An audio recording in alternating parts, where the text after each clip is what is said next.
Hey guys, we're doing Jeep. Hey guys, we are doing Jeep things today. We are going to clean and blast all the valves, the cylinder heads, and the block. So I will show you guys how that turns out. Here's a pretty good before video of what the cylinder heads look like. Here's the block and the valves too.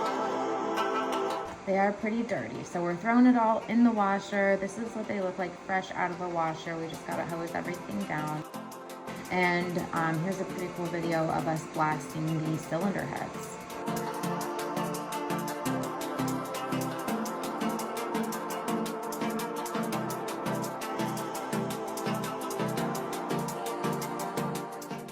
So we're throwing the whole block in the washer. This is what it looks like right after. Of course, we gotta spray it down with WD-40 after so you can avoid some rust. And here's a side-by-side of before and after of the cylinder heads and before and after of the valve.